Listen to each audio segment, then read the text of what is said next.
Our next speaker joins us from Northumbria University in the UK. It is my particular pleasure to introduce Assistant Professor Anamarija Horvat, who will present her lecture, Constructions of Queerness, Contemporary Cinema, LGBTQI Identities, and the Queer Eroticism of Emerald Fennell's Saltburn. Hi, everybody. So I am going to try to share my screen now, so you can tell me if this is working. Because for some reason, my Zoom doesn't want to show me what I'm sharing. Oh, I apologize. Just a sec. Um, is it not showing yet? Okay, great. Just a sec. I am sorry. Right. Can you see what's happening on my screen? Yes, we can see it. Amazing. Okay, so I am clearly part of the interdisciplinary presentations, and I'll be talking about cinema today. So I'm hoping that this is interesting to everybody who's still dealing with costumes and fashion and textiles. Certainly, I found the day fascinating. And I really want to start by saying thank you, Duya, and Yasminka and Barbara. This is a really wonderful symposium. And also, just on a personal note, I'm quite happy to be even kind of on an online level presenting in Zagreb because that's where I'm from. But I've been in the UK for a long time, 11 years now. So it's quite nice to go onto home territory, even though I'm not really there. I'm kind of there in spirit. So thank you for this. So I will be talking about contemporary queer representation in this is a context of British cinema, but I'm taking British and American together because they kind of cross-pollinate so much. And I'll be doing that by talking through how desire specifically is presented in the film Saltburn and kind of why that's interesting for the wider landscape of queer cinema and TV representation.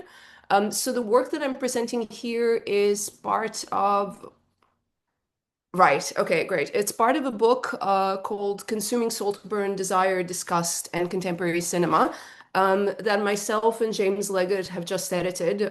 We're hoping that it comes out this year. It's with Palgrave, and we've just submitted the manuscript, so that's exciting. The manuscript will come back to us, so if you have any feedback on this presentation that obviously can make it better, just let me know, because this is kind of my chapter on the thing. So I was really interested in Saltburn for kind of two reasons. One of them was how it presents desire, but the other one was this kind of enormous reach that it had in our area. So I'm really curious. I want to start with how many people here have seen it? If you could like raise hands or just tell me. Okay, so one person. Has anybody else seen it? I can't really see reactions from participants. I think it was me and Duya, right? Who Is it raised just you and hands. Julia? Is it Okay, then. Two Also a people. student, I think. I saw Mhm. somebody else. I saw it as well. Okay, okay. So some people, so great. Okay. I'll show you the trailer for those of you who haven't seen it. I find this really interesting because it's a question of kind of geographical reach of a film. So specifically here in Britain and in America, it was, there are no words for it. It was a gigantic hit. So when it came out, it got 4 billion user engagements on TikTok within less than a month of coming out. And there was a real explosion of fan-made memorabilia. So, for example, here you can see Saltburn candles being made. Those are made by fans, they're not official marketing. Similarly, people started creating cocktails, they started creating ice creams, they started creating parties. So, there were Saltburn parties in a bunch of clubs. What you can see here in kind of the top right-hand corner is a Saltburn Funko Pop. That's official merchandising. But what's interesting is that that comes after the fan reaction. So it isn't actually normally a lot of official merchandising tries to kind of prompt the fan reaction, but here we're actually looking at the opposite.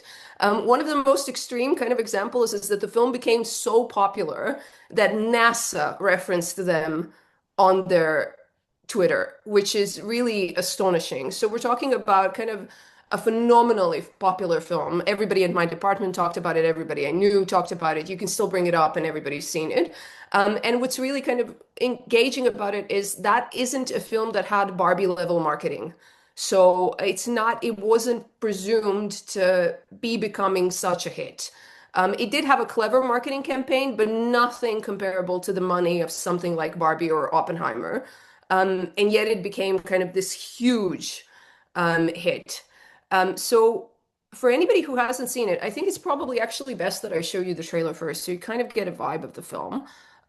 So sorry, I'm a bit out of practice with Zoom because when we teach digitally, we teach on Teams.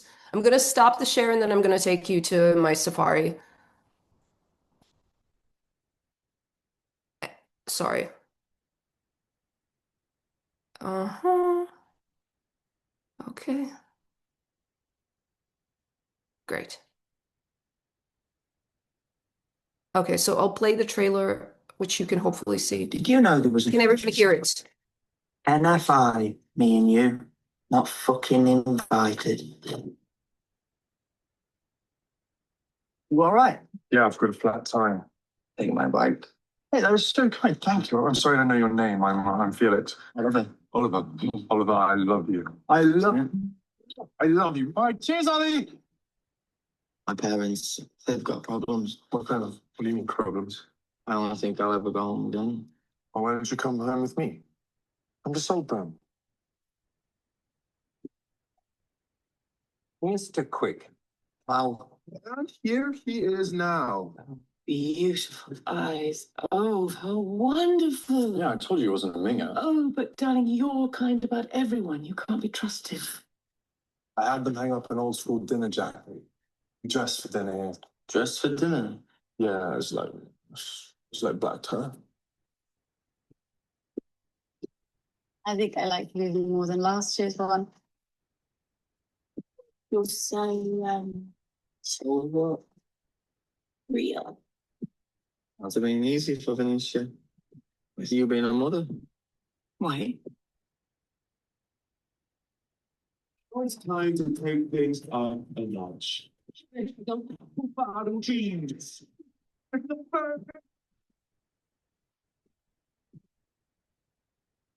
It plays. You know, it's not for you. Lots of people get lost in something. Oh, that's just giving me goosebumps. No, Pamela. Oh, no. I thank you much. Quiet, marvelous, shines. What are you doing? I just thought that maybe I could help. You're not leaving us. You're not leaving, sir.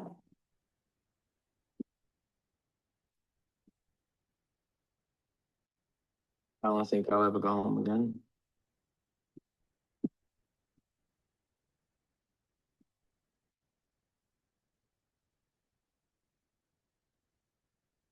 Okay, so I'll go back to my slides.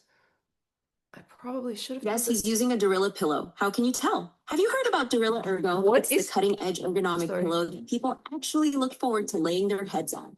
It's time to stop Oh my accepting God. old, sweaty. Apologies.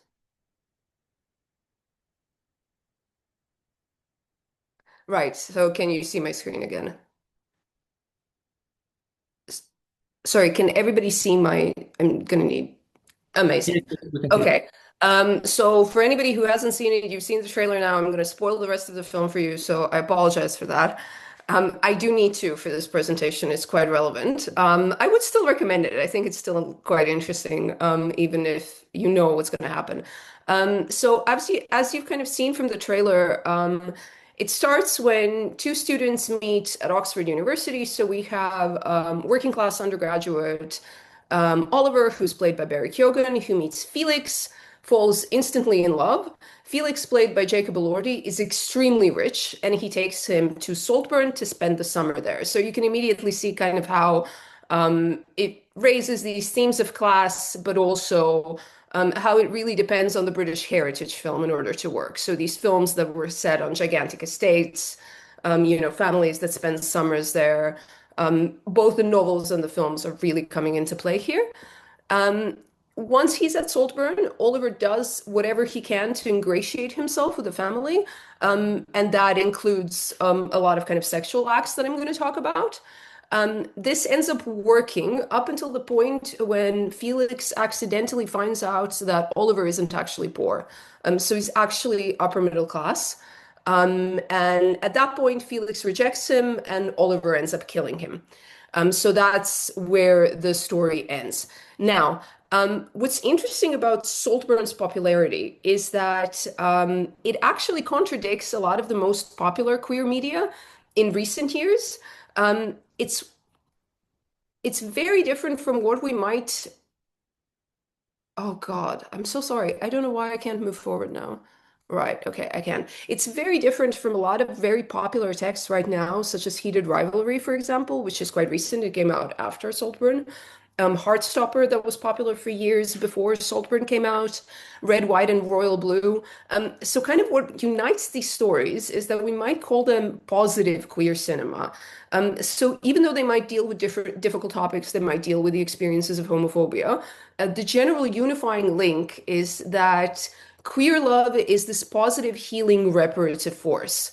And love always ends up healing the main characters. So, for example, in Heated Rivalry, we have two hockey players, they fall in love. One of them, through love, ends up kind of moving away from his oppressive family in Russia and also the oppressive circumstances for queer people in Russia, whereas the other one ends up accepting himself because he struggled a lot with his sexuality, and he ends up coming out to his family, who is immediately accepting, like the second that he comes out. Similarly, in Heartstopper, love is such a positive force that we quite literally see hearts appearing on screen. So there's a real emphasis on kind of positive emotion and the way that kind of queerness can be healing here. What's interesting also is that this growth and positivity is really linked to kind of viewing preferences, especially in the younger generation. And the younger generation of viewers specifically rejects particular tropes.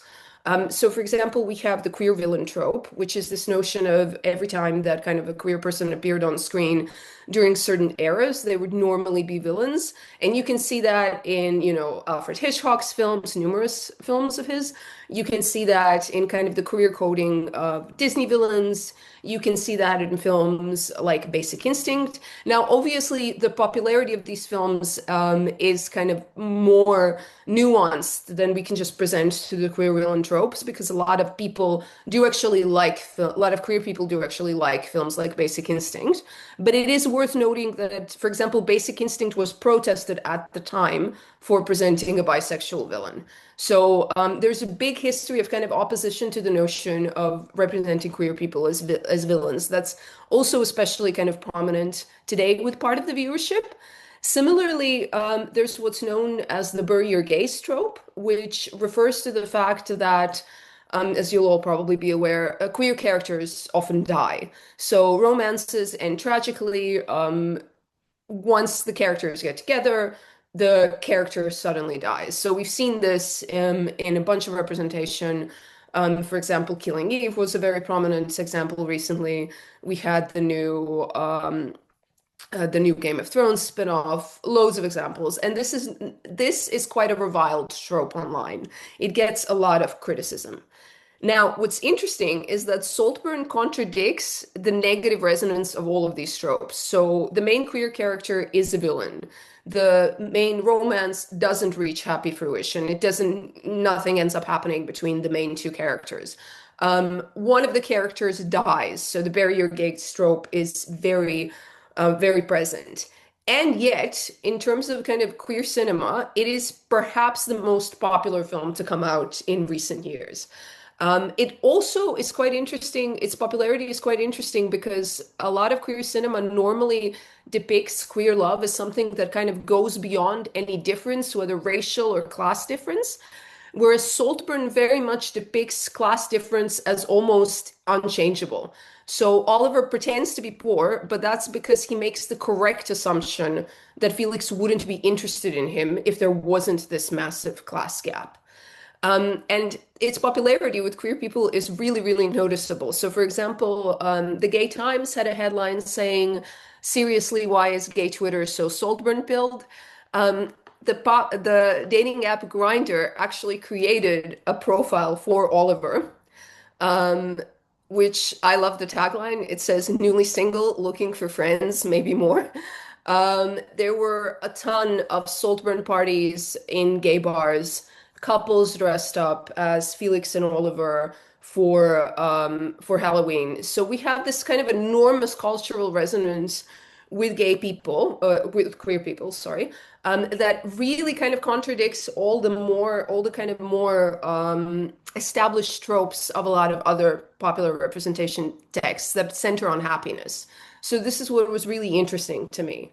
Now, in kind of approaching Saltburn, one of the things that's most obvious, even when you see the trailer, is kind of how it engages with heritage film. So you have this kind of really intertextual approach to the film where it immediately mobilizes a lot of other films. And what's interesting is, of course, that this main kind of homoerotic relationship between two students at Oxford immediately calls to mind certain other texts. So we have really quintessential queer cinema and television. So films like Morris, Another Country, Brideshead Revisited as a key kind of book and TV show to have come out to kind of depict this English vision of queerness that's always steeped in class difference, or it's always steeped in kind of upper middle class slash aristocratic relations.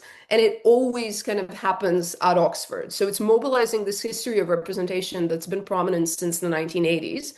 And it's interesting, it really does this so prominently that Brideshead Revisited specifically is mentioned in dialogue as well.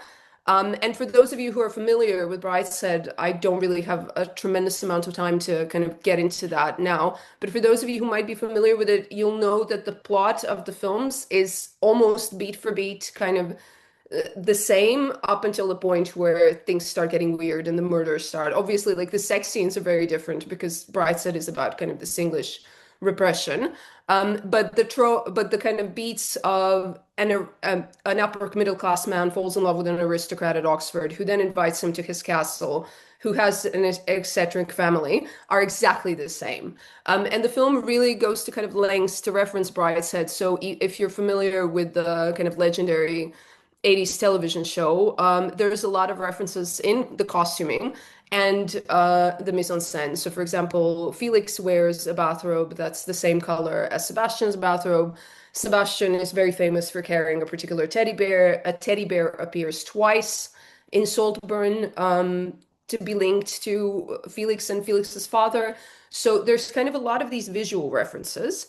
There's also a nod to a particularly iconic image. So all of these representations of kind of English queerness tend to feature an image of two men together in a field near Oxford. So you can see it here on the upper left corner. You see it from Brideshead.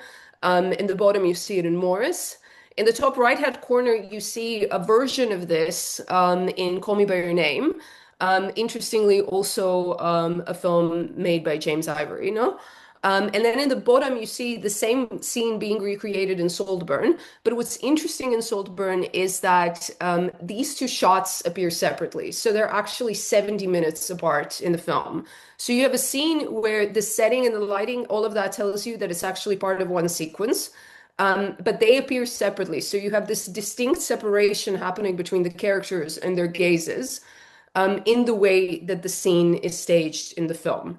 Now, what I found it really interesting in all of this was kind of through echoing Brideshead and Morris, Saltburn mobilizes this deeply palimpsestuous relationship with its precedents and how it looks at desire and class and power. As Watson and Smith write, in a palimpsest, one image lies submerged, apparently erased or overridden by a second image, but traces of what has been overridden leak through the overlaid surface. The layers underneath house alternative narratives that compete and contest with the visual meaning. This was really interesting to me because Saltburn is a piece of kind of representation that comes out 2 years ago, no? Is really harking back to this history of representation where queerness is something repressed, queerness is something dangerous, queerness is something, socially ostracized. And while it came out in 2023, it's actually a period piece because it's set in 2006. So immediately by kind of mobilizing this history, it really presents 2006 as a time where there is still danger in queerness. And it's quite interesting, those of us that were around in 2006, which I think is everybody here, will remember that it was a very kind of particular time of how kind of queerness and particularly bisexuality was represented in the media.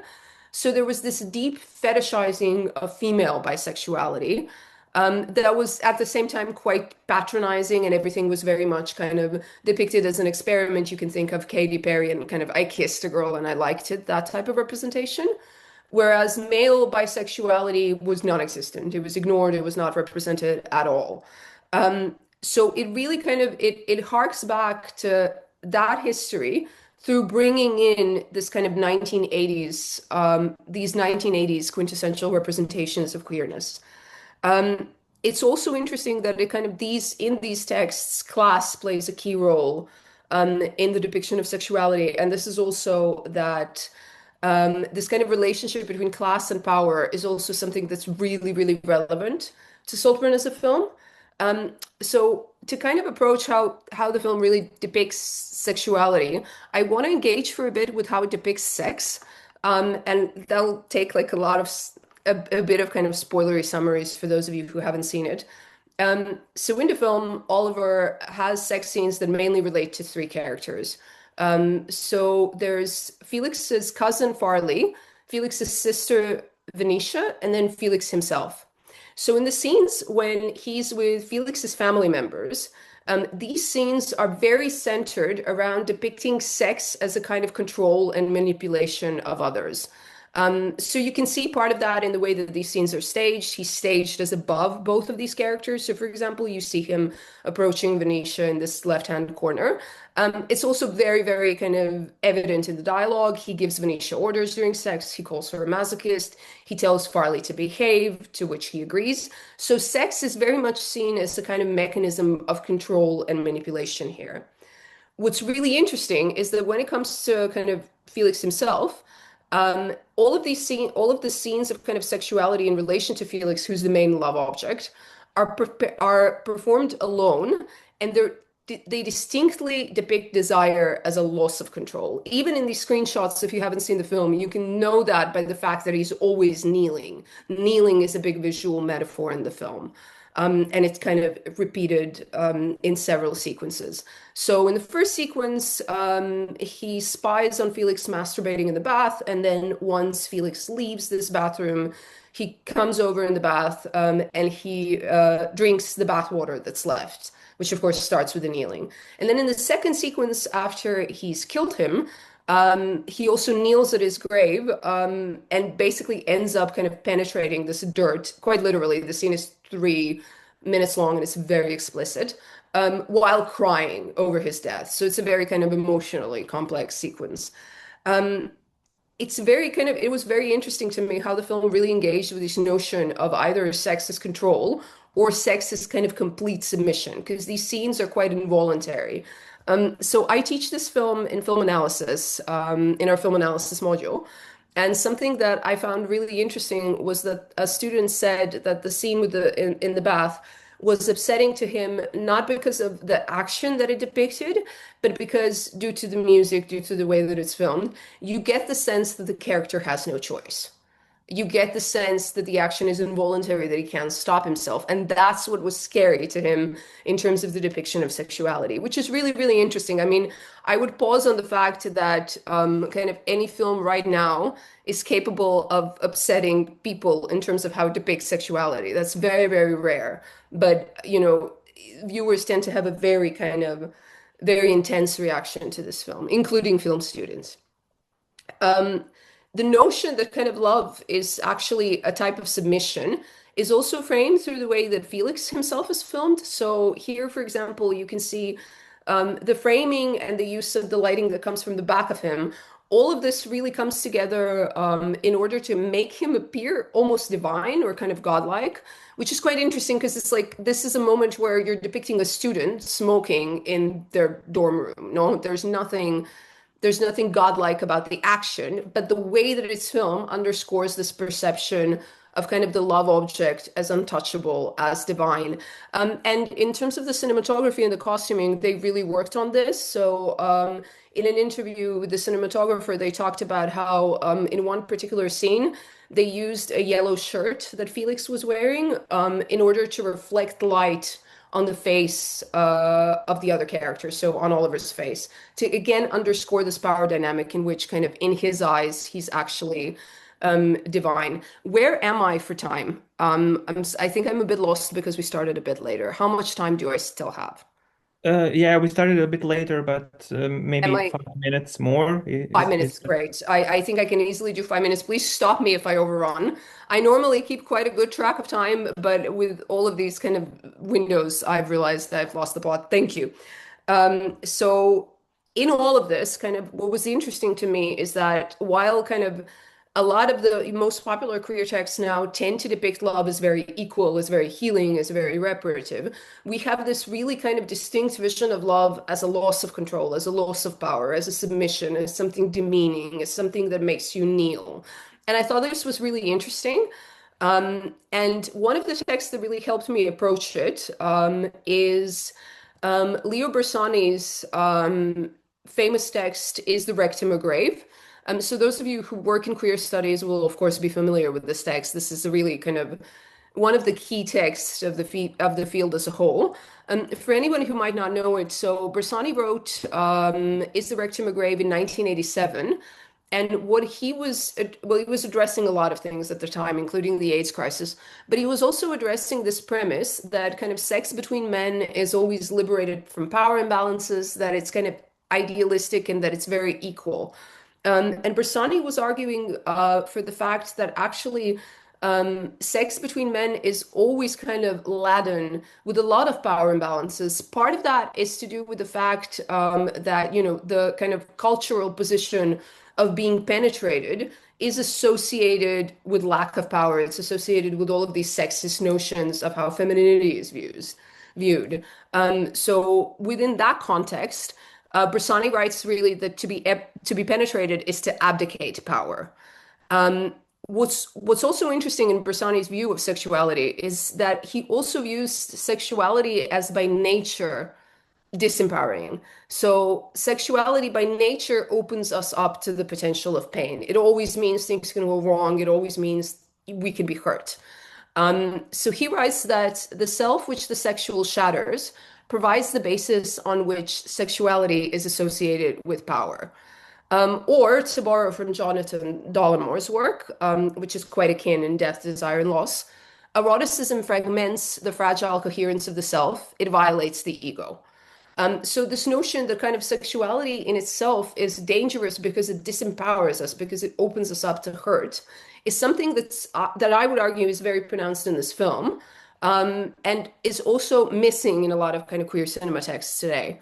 In this vein, Bersani also writes that it is possible to think of the sexual as precisely moving between a hyperbolic sense of self and a loss of all consciousness of self. But sex as self-hyperbole is perhaps the repression of sex as self-abolition. So basically, to kind of hark back to the film, sex can either be perceived as a kind of self-hyperbole in which you try to amass control over objects of desire, which is why he ends up killing the family in the end. And the film ends with this kind of famous naked dance scene through the castle. Or this kind of thing of like sex being this submission where you end up kneeling. And it's interesting that even at the end of the film where he's effectively master of the castle, you still see kind of objects. You still see a lot of Felix's portraits around. So you still see this presence of the love object that he could never really get. Now, why is all of this relevant? I find Saltburn's presence kind of in the modern media landscape really, really interesting. Because it depicts this kind of negativity that's part of queerness, because it depicts this disempowerment, because it depicts the potential of violence, and so on and so forth. There are independent queer cinema films that do this. So it's quite, I'm going to skip this frame because we don't have time. So it's quite interesting to look at other independent queer cinema films such as Femme, Andrew Haig's All of Us Strangers, Rose Glass's Love Lies Bleeding. All of these films are also interested in looking at kind of the darker dimensions of queerness, the kind of trauma, the pain that's part of it. And films like Femme and Love Lies Bleeding specifically also look at this connection between queerness and violence. In all of this, kind of Saltburn is an especially good example because it's also the most popular and the most controversial film of the group. So it's the most well known by far to the general public. And I think it's quite interesting when looking at kind of this emphasis of modern positivity. So I'd argue that part of Saltburn's attraction to the audience comes from what Heather Love terms the compulsory happiness of modern queerness. So she writes that emotional conformism, romantic fulfillment, and gay cheerfulness constitute the dominant image of gay life in the contemporary moment. Not only are gays being represented as shiny, happy people in major media outlets, but traces of the history of gay unhappiness are being expunged. It can be nice to see positive role models, but those who are still gripped by old stories, who feel isolated or ashamed, or who are hopeless about the future, may need something else. So when Love wrote this essay, she was commenting on the shift in the rhetoric of kind of gay activism from AIDS activism to the emphasis on marriage equality and kind of narratives of queerness as positive instead of tragic. In the context of Saltburn, however, I don't see it as equating queerness with sadness, but rather a return to conceptualizations of desire as by nature destabilizing. So far from wanting to relinquish negativity and present a healthy vision of queerness a la Heartstopper, it instead wants to depict desire as disempowering, destructive towards the self and the other. In turn, the overwhelming audience fascination with Saltburn might in part have to do with the desire to represent sexuality beyond the norms of healthy representation and instead show the ways that sexuality can still shock. Thank you. Thank you very much, Professor Horvat. Before I ask other participants if they have any questions, I would like to ask very briefly because we're short with time. I'm so sorry if I overran. No, it's totally fine. Fennell uses an aspect ratio which is, I think, 4:3. Yes. And it feels very intimate and maybe even a little bit claustrophobic. What would you say? How does this contribute to the construction of queer space? Absolutely. And that aspect ratio is very, very distinct in kind of contemporary film. It's really not common at all. So in terms of kind of the team that made it, they talked about how that aspect ratio would kind of that it would, what you mentioned, it feels kind of, you feel very close to it, that it would almost make you feel like a voyeur in this space. One of the reasons that they used it was that it makes close-ups extremely intimate. All you can see is the face, and the film is extremely focused on extreme close-ups. But also this notion of if Oliver's a voyeur, so are you watching the film because of how it's framed. That's very interesting to me in the concept of, because you mentioned queer space, because queer space is obviously something that's been heavily written about, and kind of Jack Halberstam's work has been very foundational in this sense. And it's presented as kind of queer space is always depicted in this, even to an extent in Halberstam's work, as kind of a positive, liberating thing. And again, I think the film undercuts that. Queerness is very kind of, you feel destabilized through the film. You feel that kind of, maybe he can't really establish a queer space in that kind of context of this old aristocratic house that is really unchanging and it's very rigid.